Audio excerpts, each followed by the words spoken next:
Hey, Nemai Jeffrey here. In this video, we're going to discuss how to make a profit on a one-family house. These are tried and proven strategies that can be done over and over again. Being consistent can give you monthly cash flow every single month. Being disciplined and not wavering from these strategies can give you successful long-term growth. If you like this content, please subscribe to get more content just like this. We'll be bringing you weekly videos on how to invest in real estate. So let's get right to it. Number one, how to make a profit on a one-family house. The way to do this is that identify homes that are 65% below market value. So the question is, how do you do this? If you know a one-family house sell for $100,000 in a given market, then you know that you got to be all in at $65,000. That's 65% of $100,000. That 65% covers the cost of construction and the cost to buy the home and any closing cost fees that will incur. So let's say your closing cost fees are $5,000, your construction is $15,000, that's $20,000. You can't spend no more than $45,000 for this house. When the house is fully renovated, you would have only spent $65,000 for the house. The house then can sell for $100,000. That gives you $35,000 of profit. This is how you do it. Now, the other question maybe is, how do I identify these types of homes? Well, there are many ways to do it. The best way to do it is to go onto Zillow, Redfin, and all these other websites and look for homes that need work. Look for homes that need rehabbing. You can't look for homes that have been fully renovated because those homes will give you no value and the seller is not going to give you a discount for a home that's fully renovated. So you need homes that need plumbing work, electrical work, drywall work. It just needs some work. So you can approach the seller with an offer. Now there's a book that is really good by Keller Williams. I believe it's called How to Fix, Flip, and Buy Homes. It is my all-time book. It tells you everything. So if you're really serious about investing in real estate, buy the Keller Williams book. Now, going to number two, when we speak about how to identify these types of homes. Well, number one, you got to be constantly submitting offers to sellers all day long. I mean, you should be submitting at least 3 to 5 offers a day. Okay, you should be looking at homes constantly. I mean, you really got to be in the market looking at homes every single day until you find a home that fits this formula. Now, this formula is at the $100,000 mark, but if you have more money to play with and you can, your price, your purchase price can be $100,000 or $150,000, just make sure that it's 65% below what the market is going to sell for. So all you really got to do is just keep submitting offers all day long. And before you know it, something will pop. Something will give. There will be a seller that's willing to sell it at a given price that you gave them. Don't worry about an offer that you submitted that hasn't been responded to, or they said no, or they rejected your offer. Don't worry about it. Just keep on moving forward. Number three, if the house that you are looking to submit an offer on does not fit this formula of the 65% below market value strategy, then do not buy the house. Oftentimes people will say, oh, the house looks so beautiful and I wanted it because it had the extra bedroom in the back and had a carriage house in the front, all this sort of stuff. All right, if you want to buy that house, okay, fine. You're not going to be a successful real estate strategy. You're not going to be a successful, the chances of you becoming a successful real estate investor will diminish because you're not looking at it from a standpoint that's going to add value. All right. Now, if that one bedroom adds value, go for it. If that carriage house in the front adds value, go for it. But if it does not add value, do not go for it. So, if let's say you find a house and it's 70% below market value, all right, that's a choice that you can make.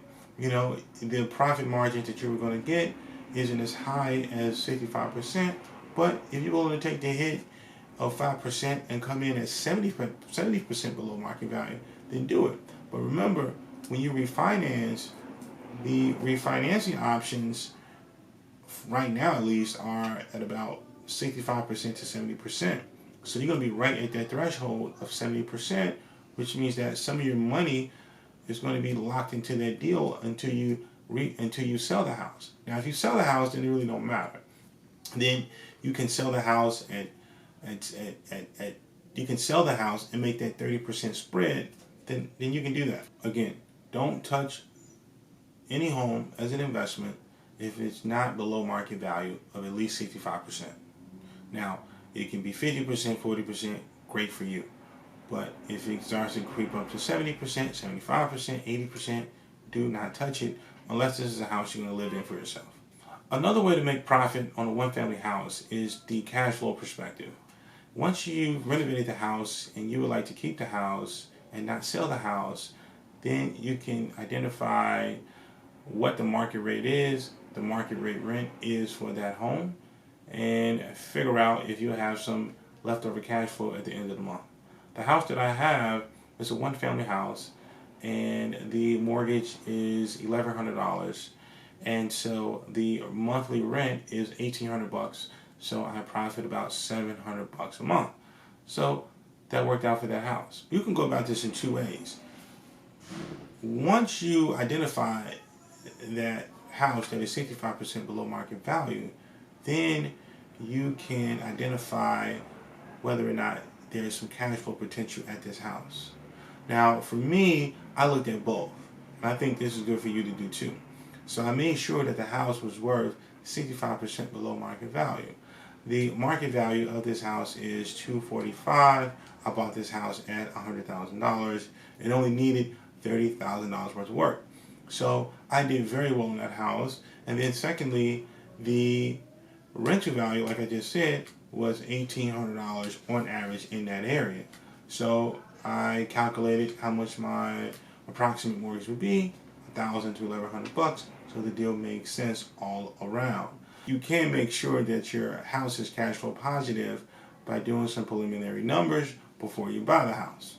And lastly, how to make profit on a one-family house is to never lose money on construction. Oftentimes, you can hire the wrong contractor to come into your house. They'll give you a higher budget, and they will never complete the job. So I got a video on this, how to pay contractors. So check out that video. But what you want to do is have at least 2 or 3 or maybe even 5 quotes for the work that needs to be done for the house. Okay? Identify work that can be done by yourself. If you want to do it yourself, go ahead. You can save a lot of money that way. Or you can hire somebody else to do the job that is a handyman who can do good work. Because at the end of the day, this is your first house. You don't want to do a lot of renovation work on your house. You want to do as little as possible.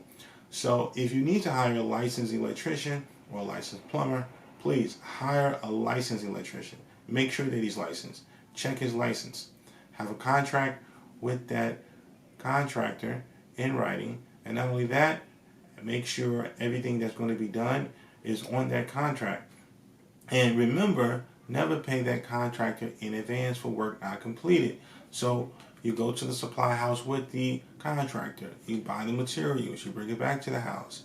If the contractor says that it's going to take 4 or 5 days to complete, you say no problem.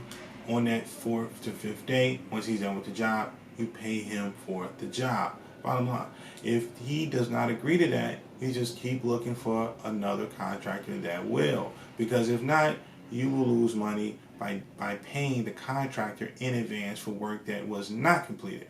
So please, you will never lose money with contractors if you follow this simple, effective strategy.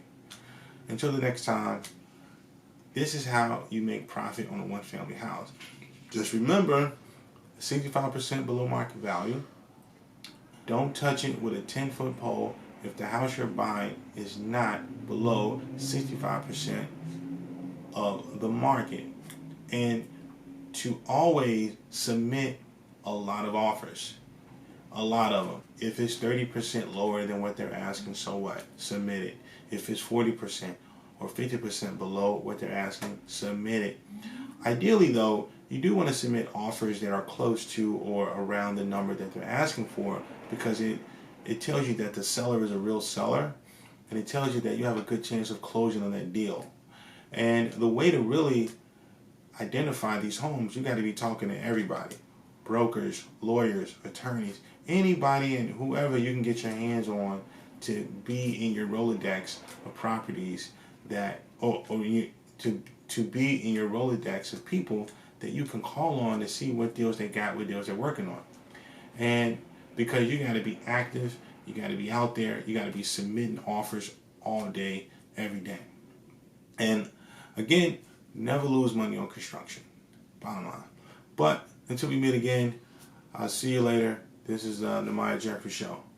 Peace and love, and I wish you success on your real estate journey.